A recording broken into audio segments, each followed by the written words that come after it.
Here we are. We're getting ready for this update from MSU Police and Public Safety. We're going to listen in.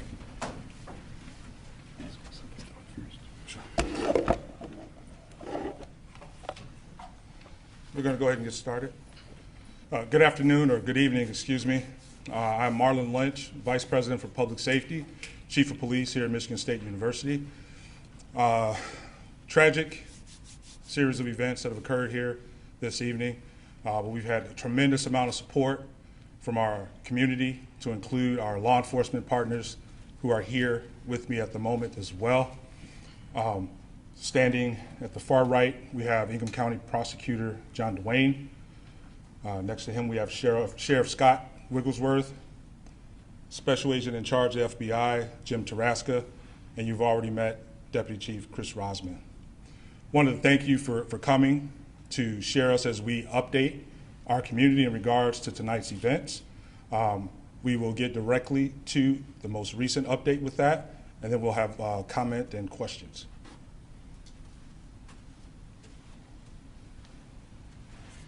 Thank you, Chief. Again, Chris Rosman, Deputy Chief with Michigan State University Police and Public Safety. So we start tonight by sharing an important update. And that update is the suspect in this incident was located outside of the MSU campus. And it does appear that that suspect has died from a self-inflicted gunshot wound. It is confirmed that he is deceased. This truly has been a nightmare that we are living tonight, but we have remained laser focused on the safety of our campus, our students, and the surrounding community. We are relieved to no longer have an active threat on campus, while we realize that there is so much healing that will need to take place after this. Again, to reiterate the update, there is no longer a threat to campus. We believe there to only be one shooter in this incident, and there is no longer a need to shelter in place on campus. There is no longer a threat on campus. We are sad to report that there have been 3 confirmed fatalities. This is in addition to the 5 victims who were injured and transported to the hospital. Some of those 5 victims still have life-threatening injuries. Out of respect for the families, and while we continue our active investigation, we cannot confirm any personal information about any of the victims at this time. Again, we want to reiterate to everybody that we know there is a lot of information that's being shared on social media and being said on the scanner. Please continue to get your information from us. We are committed to sharing timely and transparent information. Our hearts are with those who have been affected by this senseless act of violence. Giving an update like this is never easy. As a father, I can only imagine how parents are feeling right now. This will be the beginning of a long healing process for everyone who has been affected. That is the initial information that we're able to share at this point. I'll conclude by saying again that this is still a fluid situation. There are several different crime scenes that we are processing with our state and federal partners, and there's a lot of work that still needs to be done. At this time, I'm going to turn it over to Special Agent in Charge James Taraska from the FBI. Thanks, Chris. Good evening. I'm Jim Taraska, Special Agent in Charge of the FBI in Michigan. Our hearts go out to the victims, their families, and the entire community. I'd like to thank Chief Lynch for your leadership tonight and your partnership. This evening, FBI agents and our response teams joined our law enforcement partners to assist in investigating this horrific incident. We will continue to investigate till we are sure no further threat is posed to the public, which at this point, we're pretty clear it's not. Additionally, we will provide victim services to all students impacted by this incident. We're asking the public, in addition to the other numbers provided to call in for information, we have the 1-800 call FBI number. Please feel free to use that to call in any tips. This is an ongoing investigation. We'll continue investigating throughout the night and likely days. So with that, Chief, thank you. Thank you.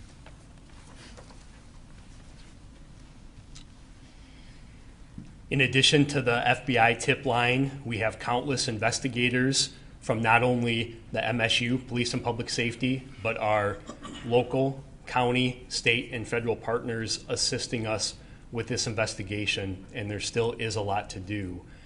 I'm going to provide another 800 number and email address for anybody that may have any information that will help our investigators as we put the pieces together for this incident. That phone number, and we'll also share it on our social media, is 844-99-MSU-PD. Again, 844-99-MSU-PD. And our tip line is tips, T-I-P-S, at police.msu.edu. Our investigators will continue to work tonight and around the clock to process the crime scenes and start to put the pieces together to try to understand what happened here tonight. At this time, we will open it up for a couple questions. I just want to say, please understand that we are sharing information as quick as we can. There's a lot that we don't know at this point. This is still dynamic, it's still fluid, and we will do our best to answer your questions. I'll start right here in the front. Is the suspect a faculty member, a student? What can you tell us about him? So we are unsure of any affiliation that the suspect had to the university. Our investigators and officers are still working to determine his identity.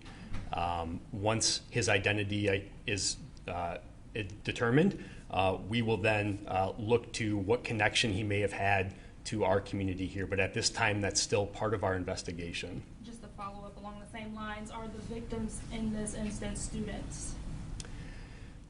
So we continue to work to identify the victims in this case out of respect for their families. As we work through the process, we are not going to identify or confirm if any of the victims at this point are MSU students. That is something that we are quickly working to determine, and that will be a priority for us. In the back. Can you describe if they're men or women for the victims? I actually don't have that information. All we can confirm at this point is 3 fatalities at the scene on campus and 5 victims that were transported. That is all the information that we have. However, we will work to determine the specific identity of those victims and their affiliation to campus, if any. Over here. Were the shootings limited to the Union and Berkey? And then also, there were reports that the suspect was found with a backpack with magazines and another gun. Are you able to say if that's the case? So the first question was the location of the shootings. We can confirm that the first shooting occurred at Berkey Hall, and the second subsequent shooting occurred at the MSU Union, which is adjacent to Berkey Hall. Victims were located at both of those locations. There were no other scenes, or a shooting did not take place at any other location. There were erroneous reports that there were additional shooting scenes, and that is not true. The question about what the suspect had in his possession when he was contacted, I cannot confirm that right now. We did release some pictures of the suspect. I cannot confirm if he was possessing a bag at that time. Go over here. Do we know what type of gun was used? We do not at this point. We do not have that information. That will be part of this investigation in terms of what type of weapon was used. We do not have that information at this time. Our investigators are working. That's part of the investigation that we're putting the pieces together right now. Go over here. Do you have any information about what the motive was for this? We have absolutely no information right now on what the motive is, and I can't even begin to imagine what that motive would be. That will obviously be part of our investigation. I know that that is going to be a question that lingers on everybody's mind. We will do our best to determine that, but at this time we have no idea. Right. How many law enforcement officers, agents assisted you in this entire incident? The initial response to the initial shooting was overwhelming. Every one of our law enforcement partners in Ingham County responded to the scene, and additional counties in this area showed up along with our federal partners. I'm comfortable saying in the hundreds. We had hundreds of law enforcement officers from university, local, county, state, and federal from the mid-Michigan area that descended on campus today in a coordinated effort to resolve this incident and secure our campus. In the back, News 6. Do you know where the MSU president is, and do you know why we haven't heard from her? I don't have that information right now. My understanding is that she is returning to campus and has been briefed on this incident, and I can only imagine what she's feeling at this point. Our focus up to this point has really been on the safety of our campus and the public safety operations at hand. And we have briefed not only our president, but our executive leadership team every step of the way. In addition to that, we activated our emergency operations center and put our plans in place that we have planned for an incident similar to this. We initiated those plans, and part of the reason that it was as smooth on our end as it was in this tragic situation was because of the pre-planning, the emergency plans, and the training that we do countywide for responding to active violence incident. In the back, great. Can you confirm how many fatalities and injuries there were at each shooting location, and how many people were at those locations when the shooting started? Sure. The question was how many victims were at each shooting scene. I unfortunately do not have that information. Out of an abundance of transparency, I can share that 2 of the fatalities were at Berkey Hall and 1 was at the MSU Union. The other 5 victims, I don't have the specific locations where they were. We also don't have specific information on how many students or people were in those buildings when the shooting occurred. I do know that there were students in those buildings. I don't have a specific number. I want to commend the students and our community on how they reacted when we sent out our emergency messaging, instructing people to shelter in place, to run, hide, fight. Our community listened, and that's why a lot of folks in those buildings were able to escape, is because of following our instructions. I'm going to go over here in the back. You talked a lot about the collaboration and the massive response. What led you to this guy? How did you find him? So I actually don't have that information right now. The update that we provided about the contact that we had with the suspect off campus was very fluid and dynamic and occurred right before coming in here today. So unfortunately, I don't have that information on what led us to his location. He was contacted by law enforcement, and he was contacted by law enforcement off campus. I cannot confirm that location right now. That scene is also being treated as a crime scene and is being investigated as we speak. We may have additional information to share relating to that in the future. Tell you what, over here, go ahead. The 5 victims, are all of them still in critical condition? Are some in stable condition? What's the range of their condition? So we do not have a current update on the 5 victims that are at the hospital. I am aware that they experienced life-threatening injuries. We hope to have an update from the hospital, and I think at future briefings, we will have a representative from the hospital here that may be able to share additional information as well. Sir. Yeah, thank you. The shooting victims in Berkey, were they all in one location, such as a particular classroom? So I don't have that information right now. That will be part of our investigation in terms of where the victims were located within the building. We don't have that information available to us right now. Right here. Are there plans to close campus beyond the 48 hours? So at this point, we are declaring that campus will be closed for 48 hours. That is the current status right now. That is subject to change as we evaluate our response to this incident, keeping the victims and the students of our community who have been impacted by this tragedy at the forefront. If we need to extend that we will, and the appropriate conversations are occurring to make those determinations right now. Sir. Can you confirm that the suspect in the photos is the same person that was found dead? I can confirm that the photograph that we pushed out immediately as part of our transparent information sharing is the same suspect that was found deceased, yes. Sir. Just so I'm clear, can parents come to the campus now to pick up their students, and can students leave the campus? Yes, so we have lifted the shelter in place. That communication was sent out during this conference. Students are free to leave and go about their business. If they would like to be picked up, they may do that. We encourage any student that experienced any part of this incident that may be a witness to contact us.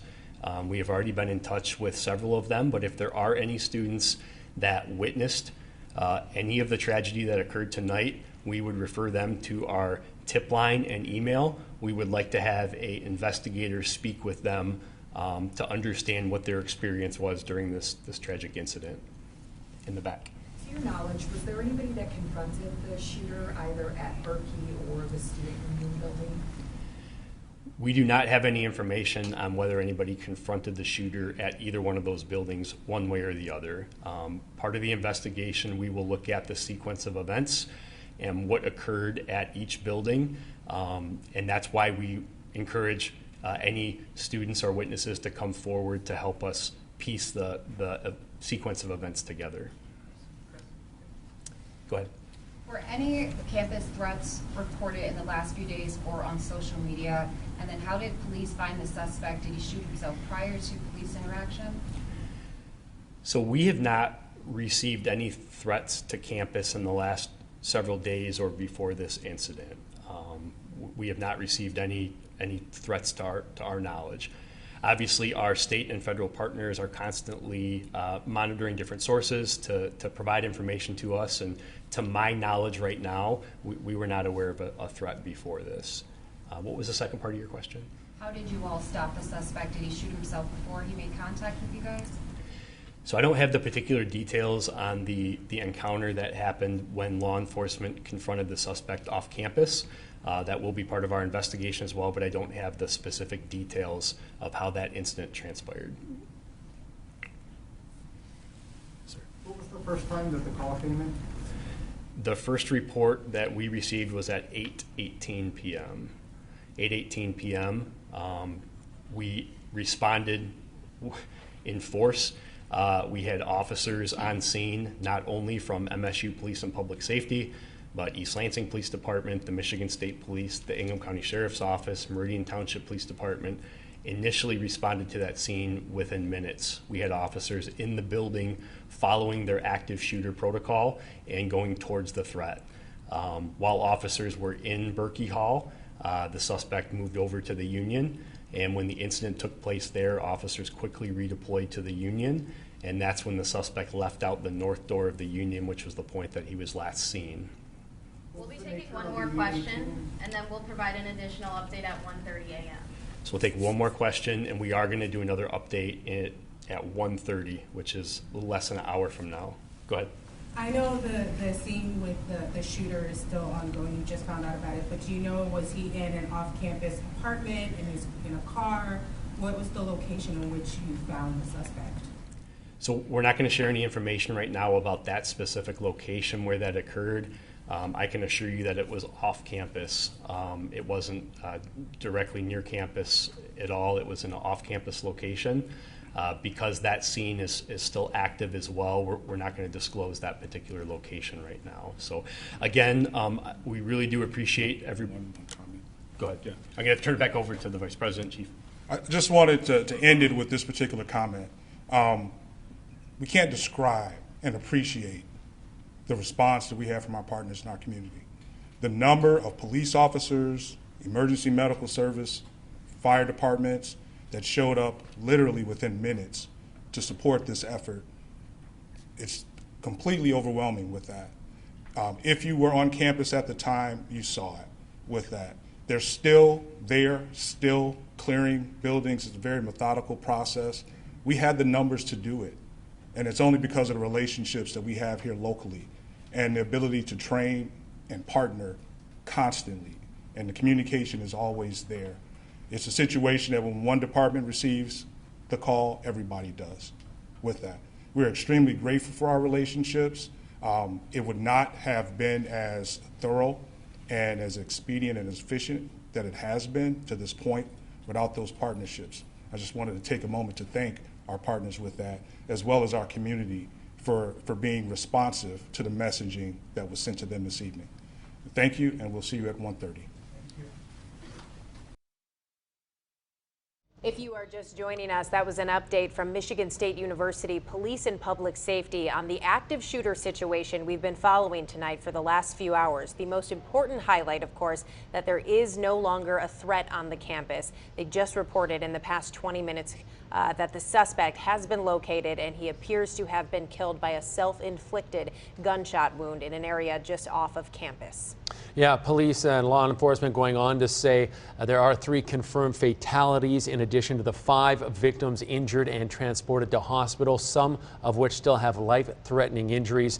They also talked about how this was the beginning of a long healing process, but it's still a fluid situation. There's still no idea why, what the motive for this was, and the investigation will continue. Local, county, state investigators continue to put the pieces together, and they'll continue to process the crime scene all through the morning hours. Of course, they still don't want anyone coming to the campus, but it is important to note that the shelter-in-place order has been lifted, and so they do believe there is no longer a threat on the Michigan State University campus.